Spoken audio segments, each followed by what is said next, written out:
এই দেখুন আমাদের গাঙ্গারডা সূর্যপুর হসপিটালে কাজ চলতেছে। একটা স্বাস্থ্য কেন্দ্র, প্রাথমিক স্বাস্থ্য কেন্দ্রতে কাজ চলছে। দেখেছেন আমাদের গ্রামের ছেলেরা কি করে হেল্প করছে, দেখেছেন তো।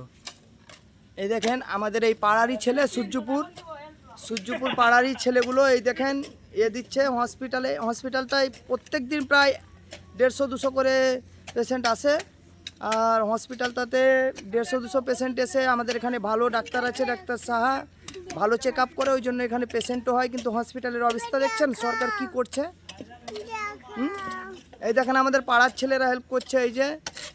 এই দেখেন ঘাস ঘুষ সব পরিষ্কার করছে, দেখছেন তো। কিন্তু সরকারকে আমার নিবেদন যে ভিডিওটা আপনারা বেশি বেশি করে শেয়ার করবেন, যাতে সরকার পর্যন্ত এই ভিডিওটা যায় যে হ্যাঁ একটা স্বাস্থ্যকেন্দ্র, প্রাথমিক স্বাস্থ্যকেন্দ্র, ছোট্ট স্বাস্থ্যকেন্দ্রের মধ্যে এত পেশেন্ট আসে, 200-250 করে পেশেন্ট আসে প্রত্যেক দিন, প্রায় প্রত্যেক দিনই 200-250 পেশেন্ট আসে। তা আপনারা এটা ভিডিওটা ভালো করে শেয়ার করবেন, লাইক কমেন্ট করবেন, মানে অনেক অনেক করে শেয়ার করবেন, যাতে সরকার দেখে যে হ্যাঁ একটা স্বাস্থ্যকেন্দ্রের অবস্থা কী হয়ে আছে।